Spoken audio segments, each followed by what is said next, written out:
stumped him. He stumped him. He stumped him. Nice block. Wow. Great penetration. Surge through the middle of that. Michigan State first and goal. Touchdown. Yeah. Outstanding play.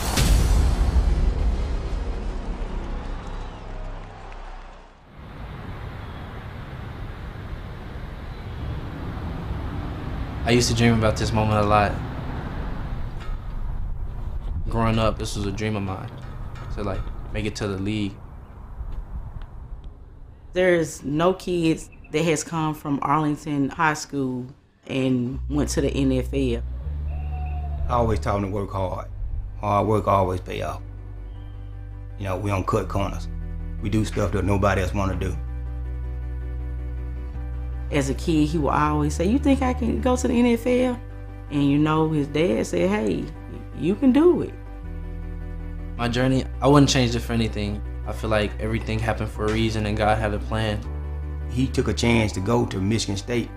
We didn't know how it was going to turn out. Going to Michigan State, it was the best decision that he made. As a kid, the draft, you know, I would always question myself, like, what would I do in that moment? Having this image in my head, it was just like, you know, I didn't want to go to Vegas and be around like different crowds. I just wanted to be here with my family because my family's been here since day one, since a kid, since I first started sports. That's how I wanted it to be.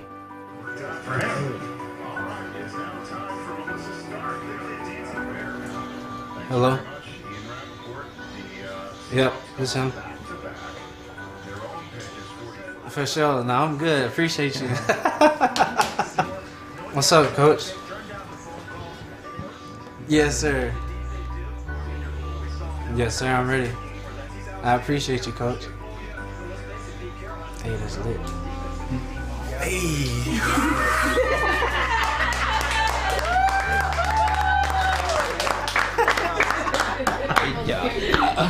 Yes, sir. Thank you. Turn it up. I gotta hear him say it. Yeah, I want him to say it. With the 41st pick in the 2022 NFL Draft, the Seattle Seahawks select Kenneth Walker, running back, Michigan State.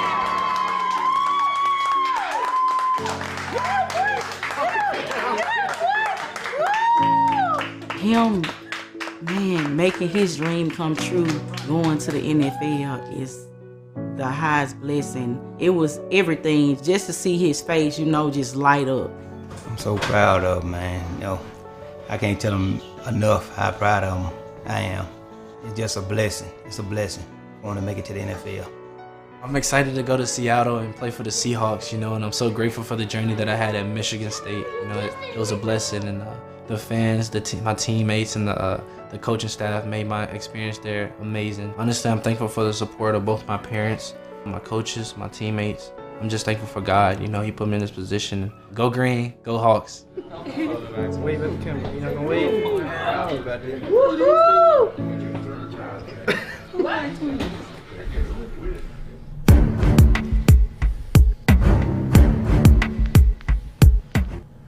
Good evening. You are watching Inside the Locker Room. I'm your co-host, Brian Mosallam, along with my co-host, the Honorable Jason Strayhorn, in studio wearing a polo. I am in studio, and I am wearing a polo. Brian, you look very good. You know, happy Mubarak, Eid. Eid Mubarak, thank you. Yeah, there we go. There we go. Feel fantastic. You feel fantastic? Been dieting for a few days? Yep. Outstanding. Thank you so much. Appreciate having you back in studio because you are the headliner. Oh, man. Everybody waits to hear from you. No. Hey, How you been touring the country? Hey, man, I've just been taking it easy. Not touring the country. You're just dealing with family stuff, you know, normal. Good stuff. Yeah, kids, you know, adjusting, school. I'm just being a dad, just like you, man. We're fathers, and I'm a husband, you know, so, I mean, there's a lot of work there that has to be done. Absolutely. Absolutely. Spartan Dogs heading to the NFL Draft. How about that right there? Huh? Be great. Talking about K9, go be great. I mean, yeah, man. And how happy was everybody in Spartan Nation for this kid? You know, we were, you know, waiting with bated breath that hopefully somehow, some way, You know, he would get into the first round because, you know, we know that's the kind of caliber of character he is and talent. But, you know, obviously being the pick number 41 by the Seattle Seahawks ain't bad, man. I mean, that's a great landing spot for him. Great talented kid and just a humble guy, man. Somebody that you want to model your kids after, definitely. This is one of those guys, and happy that he was in the green and white for us. I'm just unhappy that Jets didn't take him. I wasn't going to get into that since the Jets, you know, you have some influence. You know people over that way. I don't have any influence. You know people over there. We're not. Yeah, absolutely. You got no influence. We know happy. That. You didn't have to. That's Captain Obvious. No influence. Not happy at all. I was told that I'm a 50-year-old man. You know, upset about a 21-year-old. I don't even know. Oh well. Listen. Look, I can say this: the Jets thought he's phenomenal. There's no question about it. But they took a running back. It would have been great to see our boy go play for our boy, especially since they took a running back. Yeah, y'all's boy. Yeah, I mean, it would have been great. And can we be happier for K9? No, I think it's a better situation. Man. Look, man, he's a kid from Memphis, Tennessee, man. I think he'll be fine out on the West Coast. You know, chatted with him a little bit. He's never been on the West Coast, so this is going to be his first time actually going out there, that's another exciting thing if you think about that, Spartans. You know, people wonder, like, you know, these kids are well-traveled. Not all the time. Guy of his caliber, Heisman Trophy, should have been finalist, has never been on the West Coast. Brian, you go on the West Coast like 3 times a week, man. Don't tell anybody. But, look, this kid's never been, and he's now a Seattle Seahawk. You know, my son isn't playing out there like your son is, so you would know the West Coast better than I am. But obviously he was, you know, a very, very special talent. You know, as you and I both stated, we have never seen someone at Michigan State have the vision, have the ability to cut back, to burst, to make the moves. This is a special back. And I know that the draft has, you know, devalued running backs. There are very few Derrick Henrys carrying the ball, multiple, you know, carrying a team. And so, listen, I'm so happy for him, so happy for his family, well-deserved. Obviously, we thought he was a first-round talent. That's no knock against him. That's more about just the way the position has changed in the NFL. But what a wonderful young man. He will be a Spartan for life, Spartan dog for life. Couldn't be happier for K9. And I'll tell you, heading out to a wonderful organization, and will probably be the honorary captain when we play the Huskies Washington out there, right? Yeah, that would be great. Like, we're trying to match up schedules to see if they're actually home. We don't know yet. It's still up in the air. NFL, yeah, May 12th. I think May 12th will know. Schedule hasn't come out as far as dates and times exactly, so we got to figure that one out. So hopefully, yeah, he said he couldn't be. He was like, man, I could be in the locker room for that game. Oh man, can you imagine that? What a wonderful K9 reappearance in the locker room next season for the Spartans. What a wonderful young man. I mean, man. You know, he deserves every accolade. He deserves everything that he's ever received. He's a humble young man. You saw how the way he chose to spend the draft day with his family on the couch. You know, that speaks volumes. I mean, that really does. It speaks volumes about what's important to you. You know, is it the flash, or is it spending time with the people that matter to you and who got you there? And when you hear his mom and dad talk, you just, like, you get choked up. You think about your kids. I know, right? That's who got him there. Yeah, right. That's who got him there. And he knows that, and he said that. He said, I want to spend it with my family. And I just think it's just a wonderful, wonderful. I'm so happy for him. Definitely a first round grade. He's going to do something special in the league, and we can't wait to see it. Oh no, there's no doubt about it. And it's not only the fact that he's. I mean, we can argue this, but I don't think there's really an argument. for at least the people that I've been able to see practice at Michigan State, never seen anybody work as hard as K9. Never seen one individual outwork this kid day in and day out on a practice schedule. So that's one thing. And then also combined with that, his production, we all know about that. You know, this guy's a home run hitter, first carry as a Spartan. He takes it 75 yards for a touchdown. I mean, what else do we need to say? Should have been in the Heisman finals. But then also this guy is the most humble kid, the most gracious kid. You know, in an era where, you know, most kids don't answer phone calls. You know, these young men have a lot of social media. You got to contact them certain type of way. You got to tweet at them or DM them, text them. Don't call. Don't leave a voicemail. There's a lot of rules. K9's not like that. He answers the phone. You know, he responds to things. Which, so when you called him, what happened? He stiffed our show? What are you talking? I'm not talking. Listen, see, this is how you get every time he stiffed our show. He hasn't stiffed a thing. What happened? Don't worry about it. It's coming. Like Tuck? Who? Like Tuck? Yeah, Tuck's coming. Yeah. So is K9. But I think that's what. See, that's not the surprise. Everybody thinks that's the surprise. Yes, for next week. No. Oh, no. Absolutely that big not. announcement either that we talked about and teased about, that hasn't been announced either. So, no. We got some surprises coming. But K9, Kenneth, we're so happy for you, happy for your family. God bless you. Good luck. Other Spartan dogs, though, headed into the draft. And so big time. 4 of them got drafted. Let's get Look at that. Look at that. Wow. Unreal. So in order, Connor you know, obviously we Hayward. know about Speedy was after. I don't know. This is not the right order, but so Kenneth Walker, then Speedy Naylor, man. He went 191 overall. It went Connor and then Speedy, or no, the other way. No, Speedy, then Connor, and then AJ. That's correct. Well, let's talk a little bit about Connor and what he brings to the table. So let me ask you a question.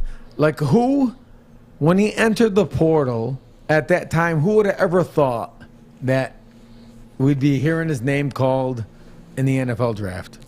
You know, yeah, he's come a long way. He's just a football player. You look at this kid, and it's amazing what he gets out of his body because, you know, him and his brother are like, you know, they're 2 different body types, let's say that. One's a giant defensive tackle, and the other's could be a running back, could be an H-back, tight end type of player. So different size, you know, 6 foot versus 6'5", 310. This is his brother. So this is a guy, though, that has the best hands, I think, in college football, in my opinion. When you talk about just being able to purely catch the football, there's nobody better than Connor Hayward. And his ability to be explosive, his flexibility, his way that he can read opposing defenses. He's not afraid to block. I mean, he's like a Swiss Army knife. He's very smart. He's a valuable guy. I mean, his father played. He's in the NFL, Craig Ironhead Hayward. And God rest his soul. God rest his soul, absolutely. And then you talk about Cam Hayward, his brother, who's a perennial All-Pro. You know, not Pro Bowl, like All-Pro. His new roommate. You know, brotherly love in Pittsburgh. How about that? I mean, I don't know if I want to ruin my brother, but how cool is that, though, to play in the NFL? How about the Steelers, man? 4 sets of brothers. Yeah, but I'm not saying they all black either, Brian. I'm saying 4 sets of brothers. They understand Power legacy. to the people. Legacy. Oh, yeah, man. They got some Watt brothers. I didn't even know they had Watt brothers. It's not TJ. I mean, it's TJ, not JJ. It's another. They Watts coming out of your ears. Who are the white brothers there? The Watts. I just told you. The Watts family. They're both there? Yeah, there's 2, but not JJ. Really? So, yeah. Do you want to weigh in on Roe v. Wade right now? Is it this part of the show? Oh yeah. I think it's a huge. Let's talk about Roe v. Wade. Problem. We got the producer walking out. He's walking out. We'll he stick just to walked sports. out. We'll stick to sports. I mean, yeah. Please stick to sports. That's what we're gonna do. You political animal, you. No, that's what we're gonna do. But you know what? I'm so happy for them. Honest to God, couldn't be happier for them. Speedy Naylor. Let's get into Speedy. Hey man, he's Kirk a Snoop Dogg Football League Kirk alumni. Cousins gonna throw him the ball. What up? Hey, Man, he bet on himself by leaving early.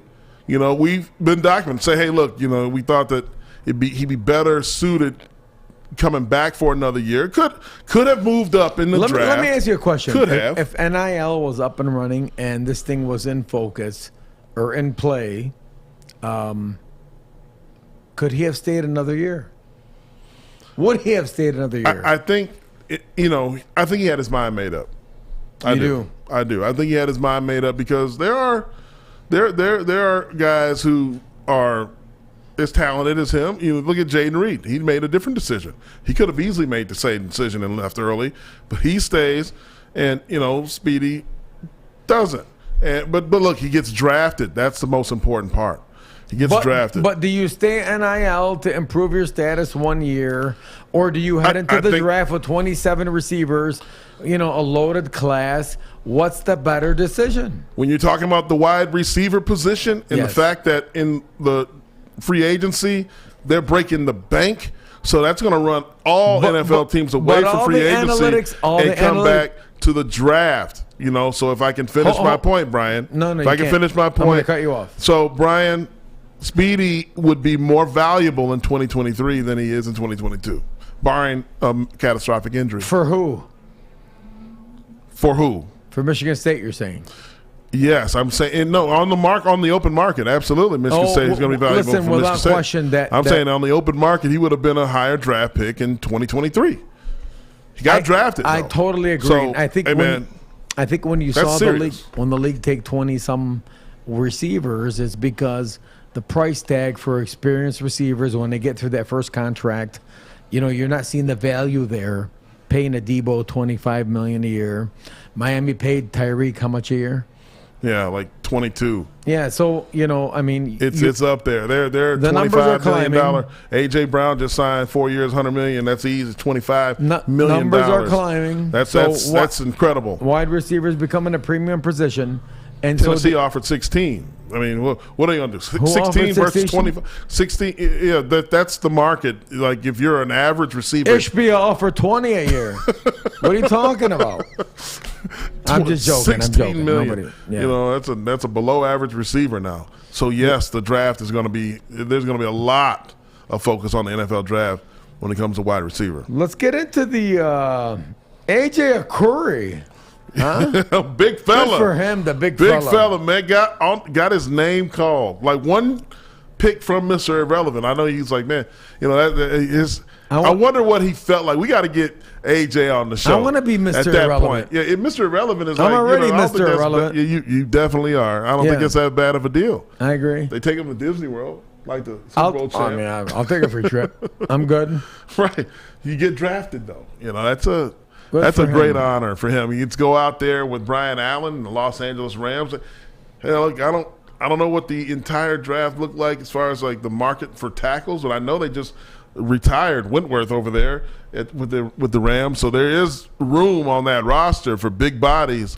And I know you have too, Brian, seen people catch fire after not having as great of a college career because, one thing or another, they weren't healthy, but then they get into the NFL, the next level, and just progress and like have a 15 to 20-year career. You just never know. 20-year career? Who in the hell has a 20-year career? Jason? The guy that just retired from there did. Tom Brady's been playing for the LA Rams. He's been 32 years. Wentworth's at 18. And then Jackie Slater was at 20 years. Jackie Slater. Who else, Jason? Still where are you making up this? You're pulling this stuff out of your, you know what? No. That's not true. Hey, man, I see Jackie Slater a lot at the gym, by the way. LA Fitness. There you go, big time on this shit. Hey, he knows. Jackie Slater, man, that dude's got some mitts, man. Some mitts. If my man's at LA Fitness after 20 years in the league, yes, he did something wrong. That's my opinion. He did something wrong. No offense to the sponsor. Come on now, man. You got to be at a He's doing something right. He's in country shape. Club, private train. I'm just kidding. I'm good. Man. Look, he ain't from that era. AJ, congratulations. We are extremely happy for you. Absolutely. Obviously, if they drafted you, there's a need there, and God, it'd be great to see you play next to Brian Allen, wouldn't it? Yeah, two Spartans on that would be great. the Rams offensive line. See, Yeah. Spartans on the West Coast. That would be great. Coming at you. That is a direct correlation of Cap developing our O-lineman. Right there. There it is. Yep, right there. Cap, we know why Keep doing what you do. We know why them 7 digits were coming after you. We know why the Lincoln Riley was coming after you. That's right. Right? Oh, yeah. We ain't gonna allow nobody to tamper around here. We know Lincoln Riley comes with that bag, that We Brinks got truck. you. We got you, babe. Don't worry about it. Next. Up. Undrafted Spartan Dogs heading to campus. Oh, yeah. Camps, I'm sorry. Got a few of them. We do got a few of them. We got Anthony Russo. Good for him, huh? Yeah, got a little good for tryout him. with the Carolina. Yep. Anthony Russo getting a shot with the Carolina Panthers. Sam Darnold will be there much longer. It's a good shot.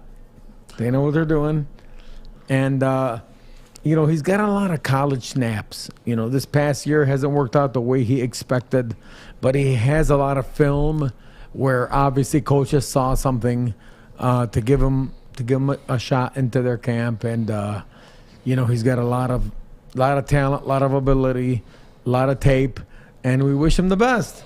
Oh, man. Hey, look, there ain't no shame in this game. I've seen a quarterback get beat out in the spring and be forced to transfer because he just wasn't good enough to beat out, Brian Hoyer or Kirk Cousins.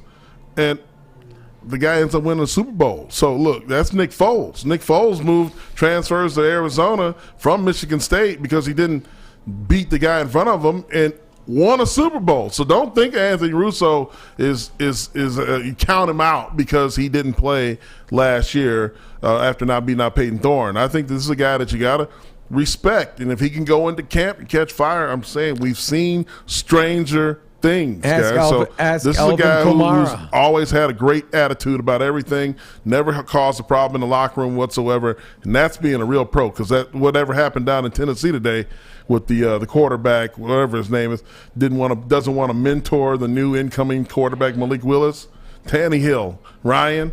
That's bullshit. That's a problem. That's a big problem. You don't want to do that. You don't want to be that guy because you're competing. That is not leadership in any capacity whatsoever. But Brett Favre said the same. No. Aaron Rodgers, I believe, is hinting the same. And they acted that way. They didn't say it. And even then, what the right thing to do is always, hey, look, are you a me guy or a team guy? That's what it comes down to. Let's get back to Roe v. Wade. Where's the public stand on that?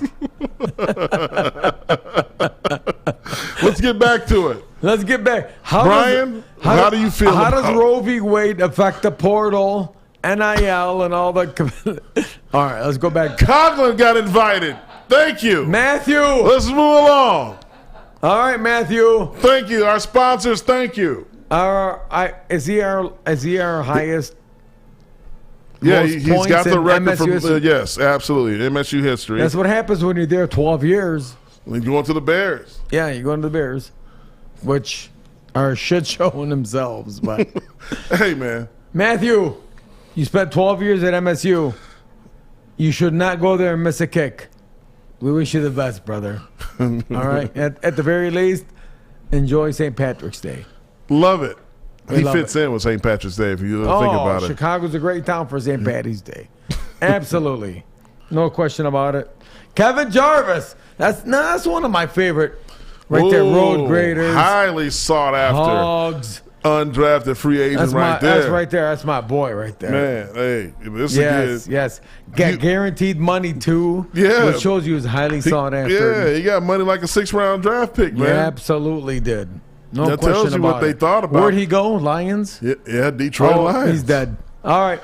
Kevin, take that money, tuck that shit away. Oh, man, that's terrible, man. Tuck it away, you're fine. fine. I think Jarvis is a road grader, man. He got a shot.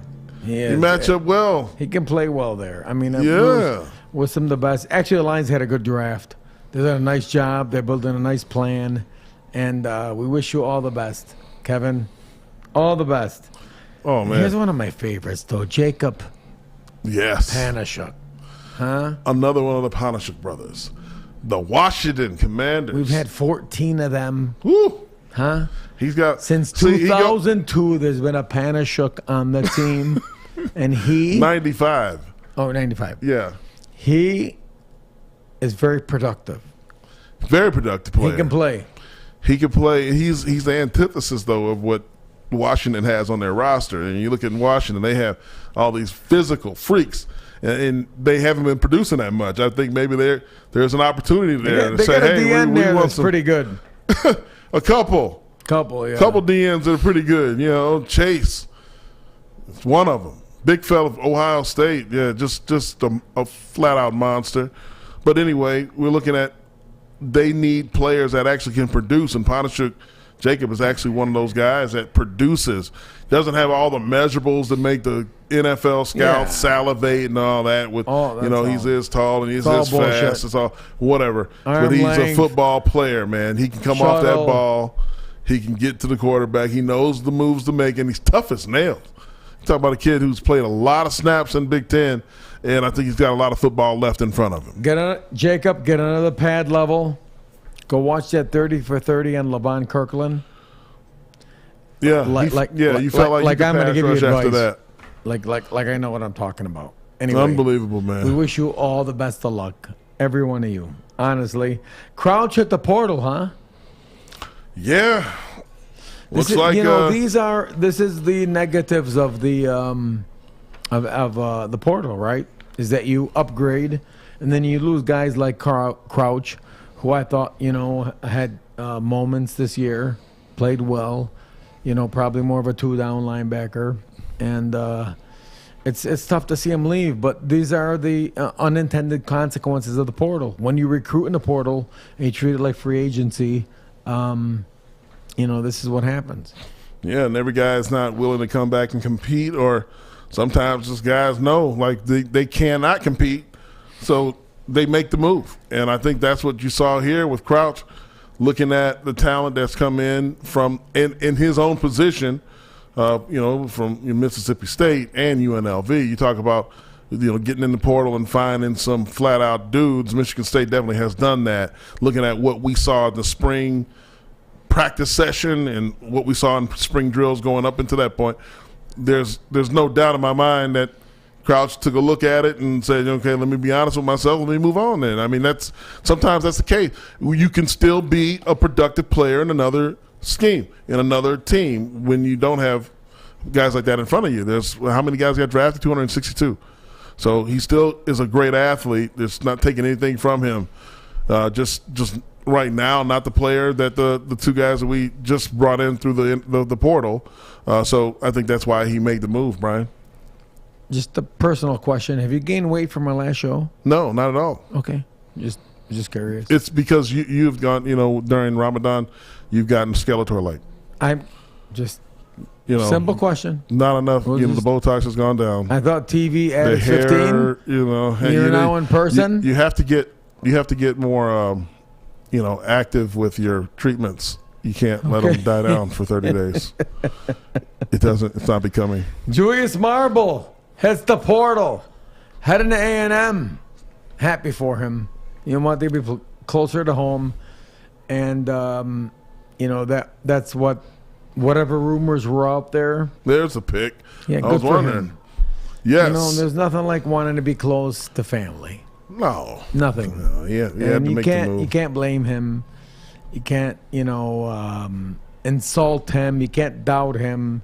We wish him nothing but the best. He will be a Spartan dog for life. But this leaves a couple interesting questions, right? When we're talking about Micah Parrish, who everybody thought was an MSU commit, today committed to San Diego State. Mm-hmm. And where did that leave us, Jason? Coach Izzo. Coach, I thought we talked about this a few weeks ago. I mean, we talked about this. And that's all you've been saying. You swear that he was getting it. We handle NIL. I don't know, man. We lose to who? We got to bring you back on, Coach. Is Steve Fisher still at San Diego State? I hope Jim Harbaugh is going to be their next coach again. How about that? That is his school, isn't it? So you also Marshall Falk was an Aztec. You have 3 scholarships available left.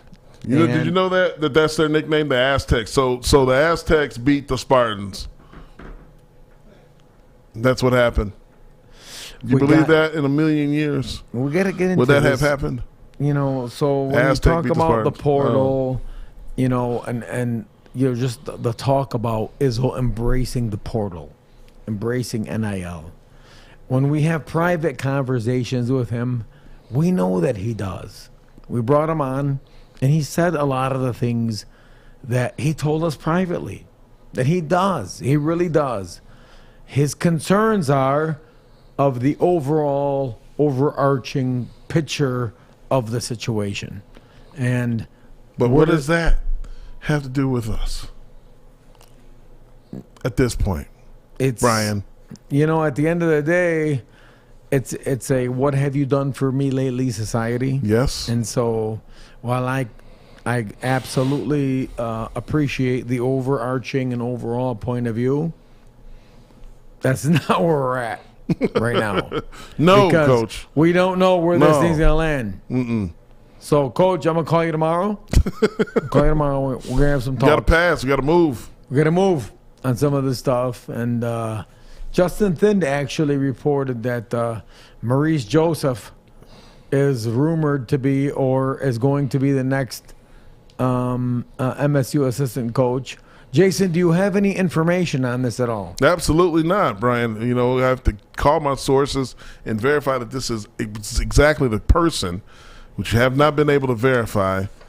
And if so, then yeah, we have some stuff on. We know a little bit about Maurice, but we got to clarify this.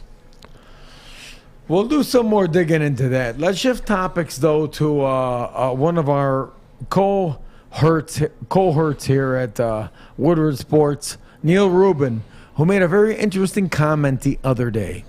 And, Stick, can you play that for us? Georgia signed 26 players in their 2018 recruiting class. 14 of them have now been drafted. Let me repeat that. They signed 26 players in their 2018 recruiting class. 14 of those 26 have been drafted to the NFL. And for those that want to have the discussion, and look, this can almost be like a PSA. And this applies to Michigan State fans. This applies to Michigan fans, both. So you can't label this hate or anything like that. This is simply a statement of fact. Michigan State, Michigan, as far as talent acquisition goes, will never be on that level. 14 of 26 players in a recruiting class were drafted that played football for the Georgia Bulldogs. That is a level that, as I said, Michigan, Michigan State both cannot and will not get to. And we don't have to have the discussion anymore, right? Between both fan bases. We don't have to have that discussion of college football playoffs and national championship contention and all that stuff. We don't have to do that anymore, right? Does this stat, does this really hit you upside the head to say we are not swimming in those waters? Both Michigan State and Michigan. That's the level that you have to be at to win a national championship. And remember, Alabama still beat these guys once. So back it up from there. 14 of 26 players in the 2018 recruiting class were drafted that went to Georgia. That is an incredible number.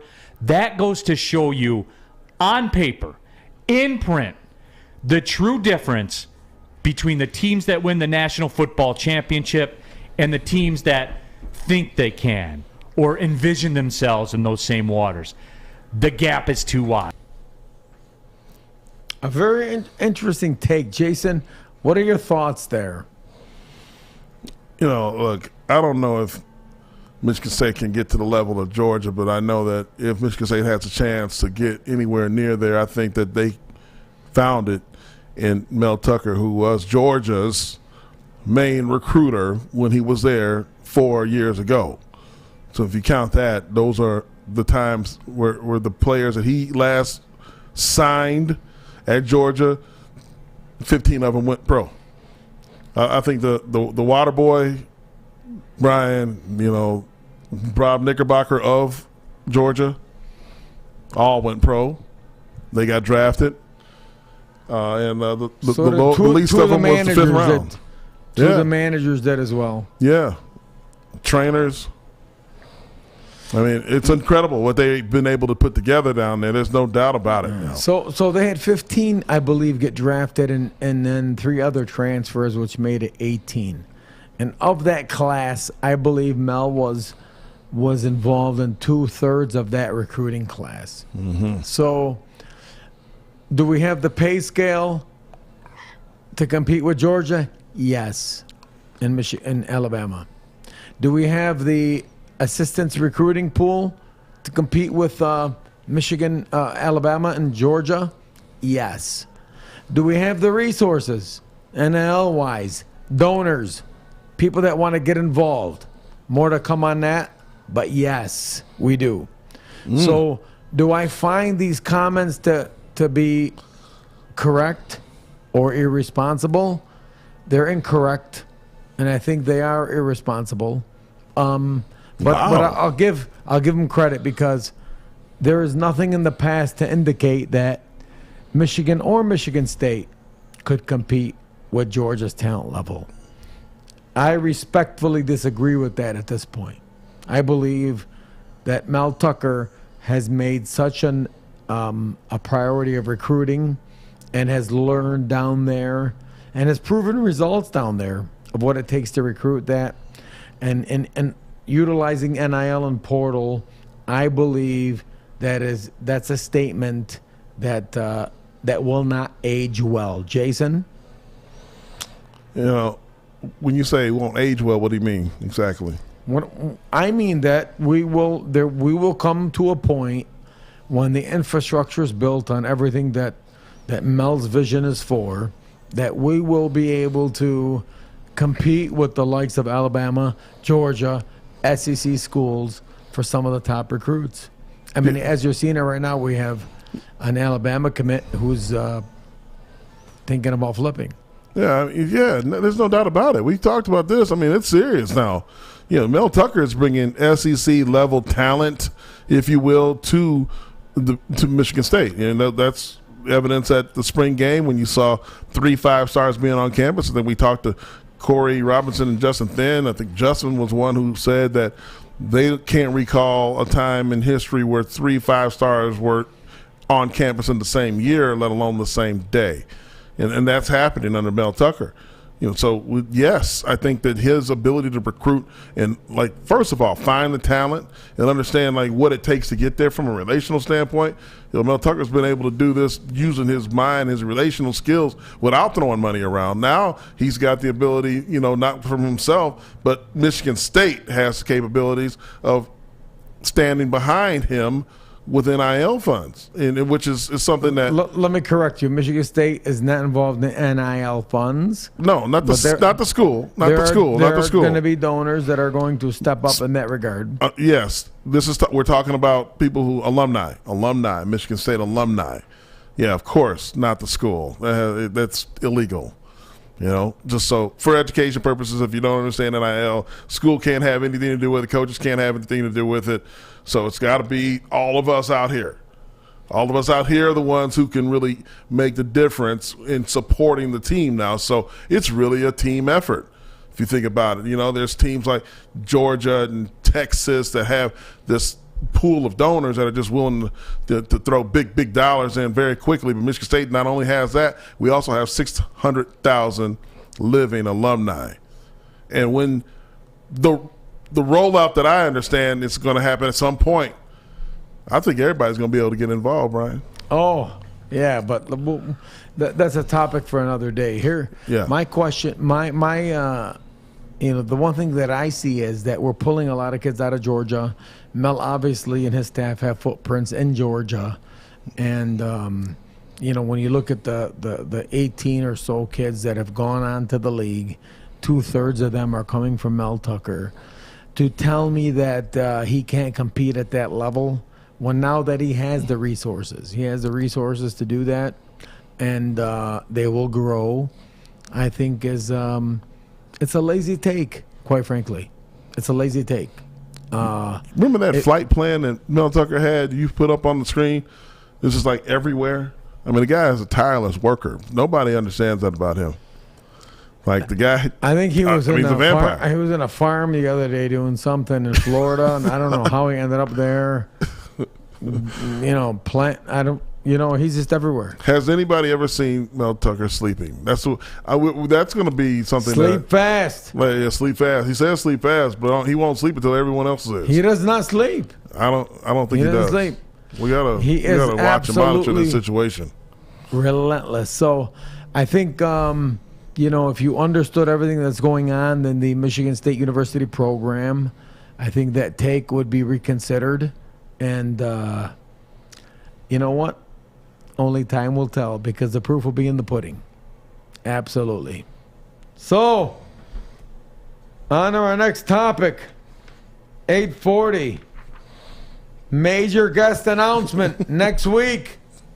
Dun, dun, dun, dun. Major. This one will send shockwaves, as we stated. You're breaking stuff, Brian. Let me stand up. You break it. Next week. Go ahead. Break it. Break it. Inside the Locker Room will be co-hosting with Jason Strayhorn and Brian Mosallam, and special guest, one Nick Saban. How about that? Wow.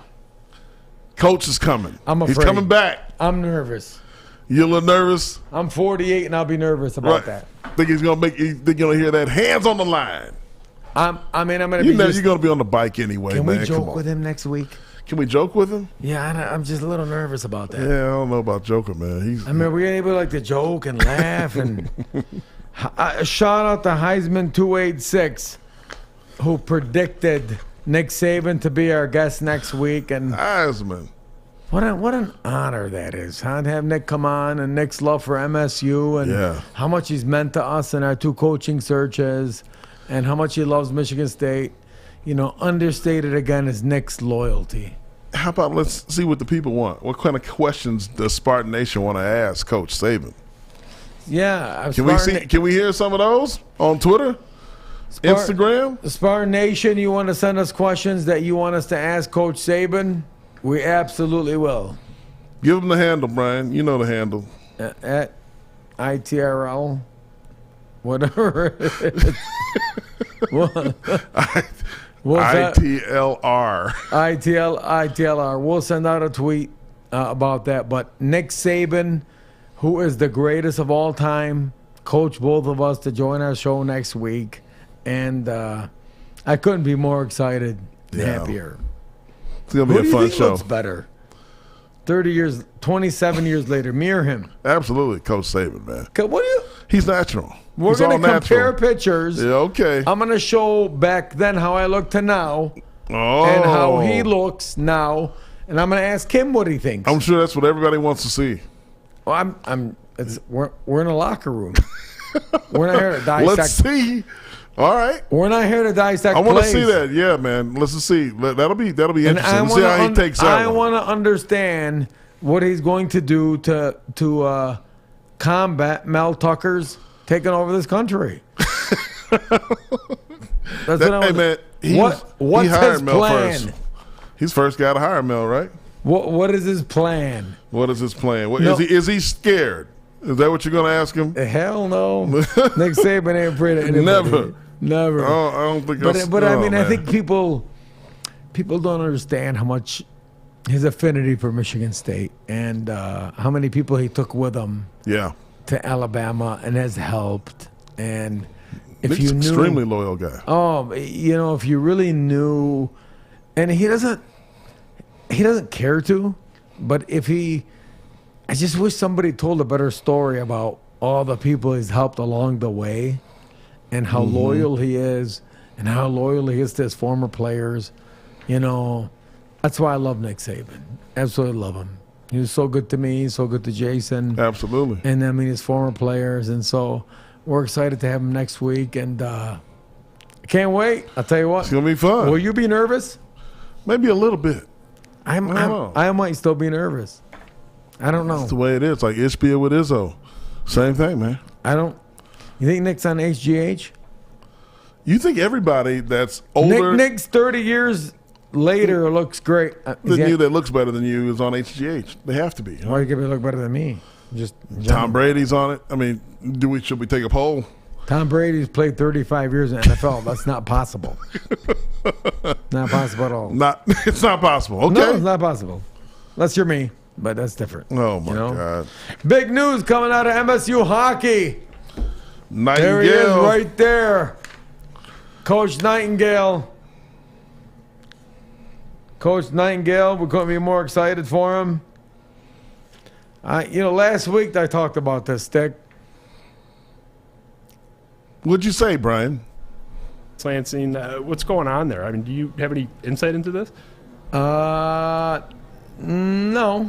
not really. No, I don't. Here's what I do know. I've talked to several former players, and they are 100% behind Adam Nightingale. And that's really all that I know. I don't know anything that's going on. I don't know who they interviewed. So, here's a gentleman who spent the last 2 years at the United States National Team Developmental Program as coach, 4 years of NHL experience, played for the Wings from 17 to 2020, played college hockey at Lake State as well as MSU. I'm telling you, when I speak to every former player, he was an overwhelming choice for this job. And I know the naysayers and the detractors will say that is where Danton Cole came from. But, Graham Couch had a very interesting quote. He wrote an article about it, and he quoted the Red Wings coach, or former Red Wings coach, Jeff Blashill, when he talked about the Adam Nightingale's hiring. And I think this is very, very important because this is where the future of college athletics is heading. He said, quote, "They want their sons to play for him. Family advisors will want their potential clients to play for him because he's got those connections and because of who he is." And you and I both know that resonates with recruits. You and I both know. Oh, absolutely. We see that with Brandon Jordan. Yes. We see that with some of the other members on the football staff. And, when I speak to a lot of because you and I both know when former dogs, former players buy in culture-wise, that means the world. It just means the world. When you got former players bought in, feel like it's their program again, feel like they're involved in the process, feel like that they want to pitch in and help. That you can't measure that. You just can't. How do all of us feel when Mark Coach D'Antonio was great to us, but when Mel took over and brought everybody in, and how many former players have you now heard like they're connected to the program and they feel connected? Yeah. And that speaks to culture. Yeah, it's extremely important. You think about that, and the culture around Michigan State is of the family atmosphere, and that's what players do gravitate towards. It's very difficult to be a coach nowadays that is not a player's coach because of the style of players that you're getting, both male and female, the millennials, the Generation Y, this generation is just not being coached as hard as some of the generations before. We've talked about this before, Brian. So you have to be able to adapt. Nick Saban has been able to adapt, and this hire now with Adam Nightingale just proves the point. When you talk about to NFL people who were in the league when Mel Tucker was there for 10 years, the word on him is, oh, man, Mel, I hear he's a great guy. I didn't play for him, but I know like 5 guys who did and said he's a hell of a player's coach. So, like, when you have that reputation, people gravitate towards you, when they have a choice. And the only place you have a choice is in college football when you're coming out of high school, and in free agency. I mean, that's really it. Other than that, you're drafted wherever you're going to go or whoever's giving you an opportunity. But When you're a top-level player that can go anywhere, you want a guy like that. And hopefully that is going to transpire into major success for the Michigan State hockey program. You know, kudos to Alan Haller, who didn't depend on some consultant to pull out his Rolodex and give you, his guys he owes favors to. It was a good leader knows they know what they don't know. Right? Yeah. And for him to consult a ton of former players and get them involved in the process, to get them to buy into the new hire, I appreciate that because, great leaders understand that they know what they don't know, and kudos to Alan Haller. No question. And Great job.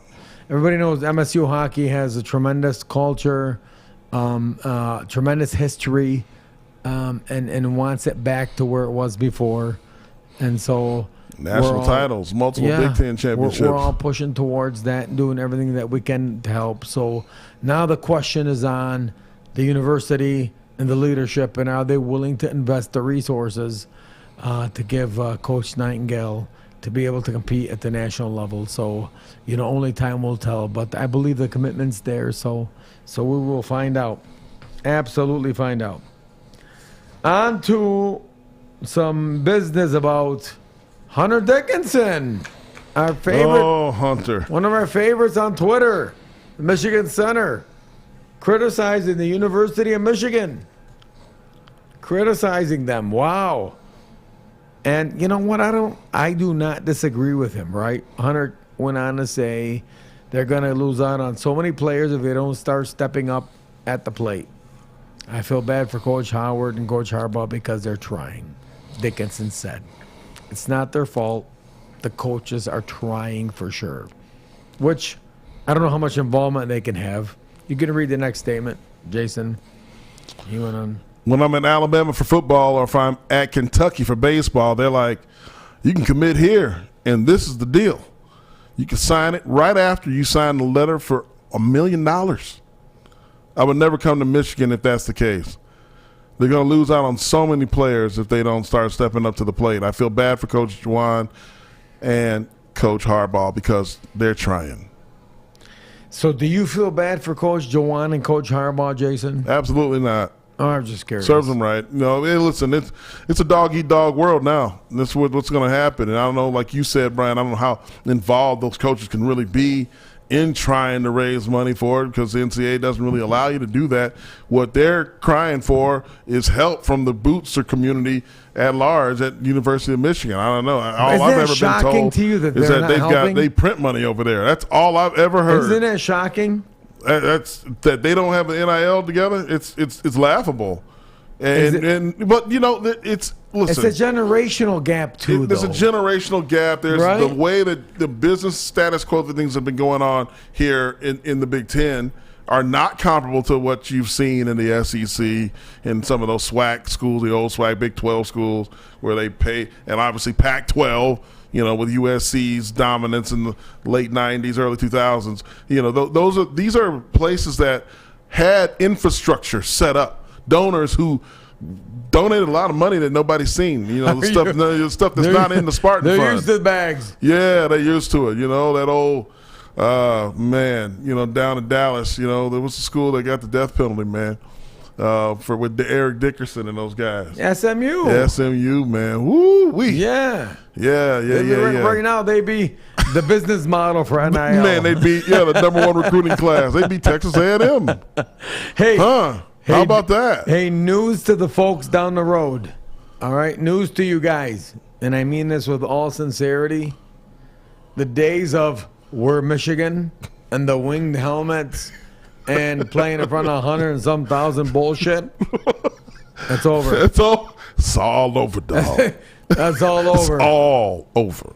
All that bullshit propaganda, leaders and best, and showing all that. Great marketing by both. Fantastic Marketer. Fantastic. Good God. Forget all the other shortfalls, but those days are over. It is, what have you done for me lately? And this. How big is that bag, huh? College athletics.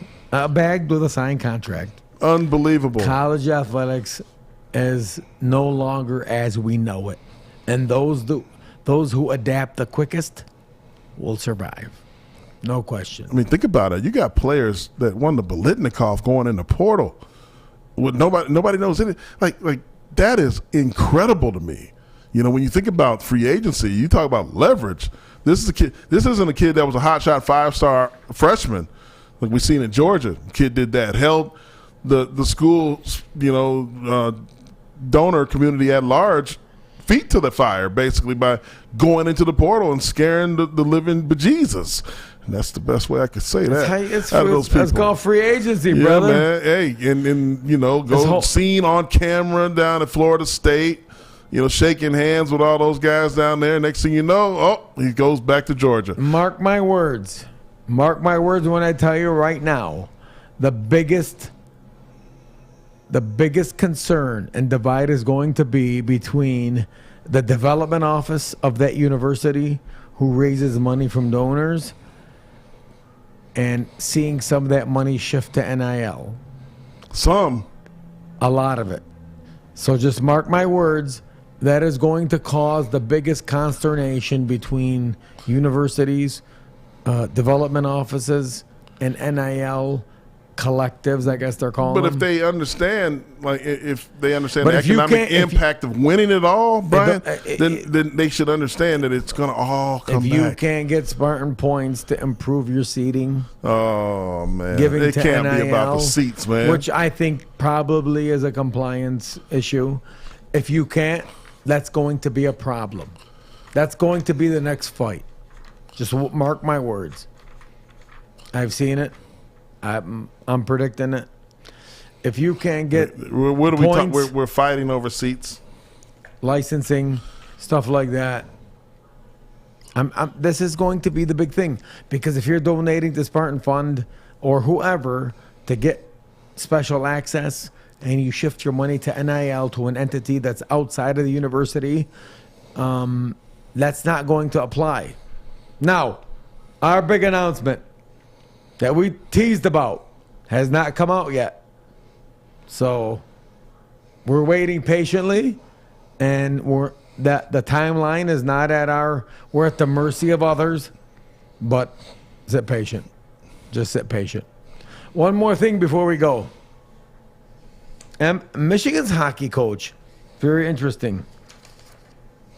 Huh? Very, very interesting.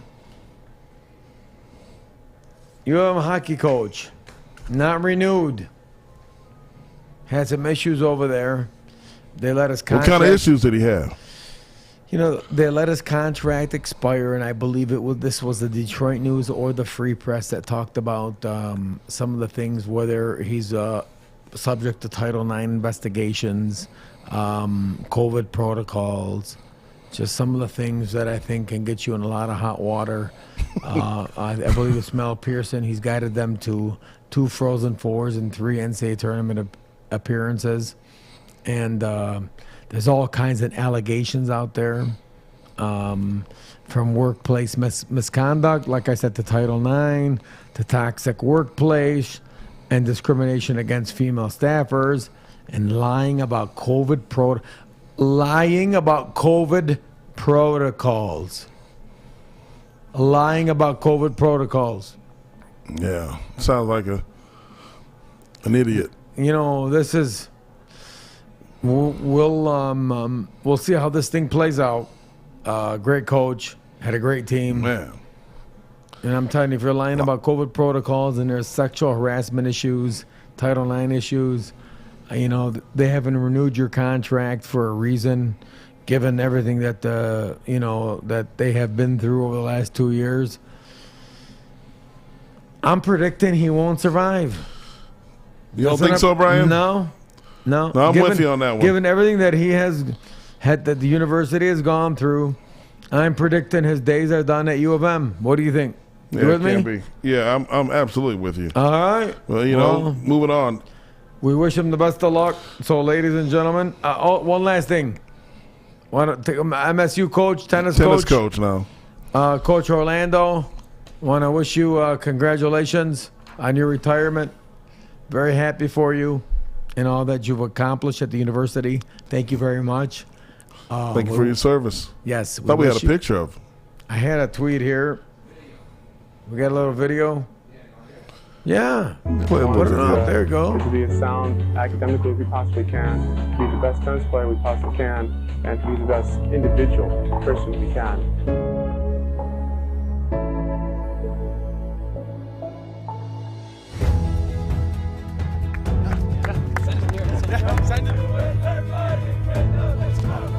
First ball, one time, guys. Match time's over and you go celebrate a win. I'm all in.